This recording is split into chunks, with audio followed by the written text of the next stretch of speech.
ஆவணி மாதம் அஸ்தம் நட்சத்திரம் முதல் திருவோணம் நட்சத்திரம் வரை 10 நாட்கள் கொண்டாடப்படும் மகத்தான பண்டிகையான ஓணம் கேரளா மாநிலத்தின் மிக முக்கிய பண்டிகைகளில் ஒன்று. கேரளாவில் இது இன்றளவும் கோலாகலமாக கொண்டாடப்பட்டு வருகிறது.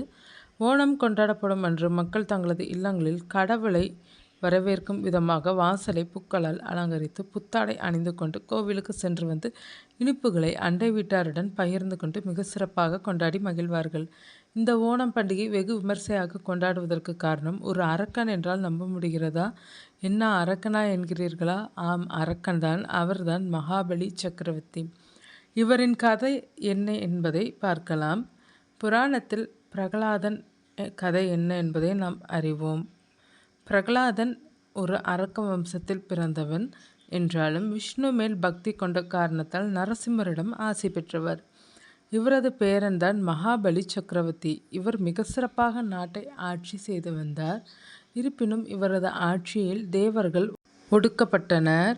ஆகையால் தேவர்கள் பகவான் நாராயணனிடம் தங்களை மகாபலியிடமிருந்து காப்பாற்ற வேண்டி தவம் இருந்தனர். தேவர்களின் கோரிக்கையை ஏற்ற பகவான் வாமனனாக அவதரித்திருந்தார் என்று புராணங்கள் கூறுகின்றது. மகாபலியின் குரு சுக்ராச்சாரியர் ஒருமுறை குருவின் ஆசி பெற்று நாட்டில் ஒரு ராஜசூய யாகம் ஒன்றை நடத்தினார். மகாபலி அந்த யாகம் நடக்கும் சமயத்தில் யார் எதை கேட்டாலும் தானம் கொடுக்கும் வழக்கம் இருந்தது. இதனால் நாட்டில் உள்ள மக்கள் தங்களுக்கு வேண்டியதை அரசரின் மூலம் தானமாக பெற்று சென்றனர். யாகம் நிறைவு செய்யும் நேரத்தில் சிறு பாலகனான வாமனர் அரசரிடம் தானம் பெற நினைத்து வந்தார்.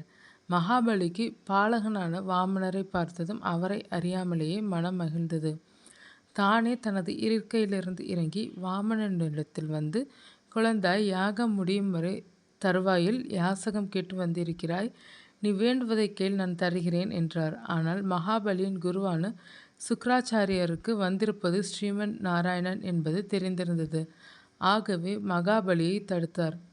அரசரே, யாகம் முடியும் தருவாயில் உள்ளது. ஆகவே அதை நிறுத்த வேண்டாம். இச்சிறு பாலகனை கவனத்தில் கொள்ள வேண்டாம் என்று கூறினார். ஆனால் மகாபலியோ குரு கூறியதை காதில் கொள்ளவில்லை. வாமனனும், அரசே, எனக்கு வெறும் 3 அடி நிலம் வேண்டும் என்று கூறினார். இதை கேட்டதும் மகாபலி புன்னகைத்தார். வெறும் 3 அடி நிலமா? அதுவும் நீ பாலகன். உனது பாதமோ மிக சிறியது. இதை கொண்டு 3 அடி நிலம் கேட்கிறாயே, இது போதுமா என்று கேட்டார். அக்காலத்தில் ஒரு வழக்கம் இருந்தது.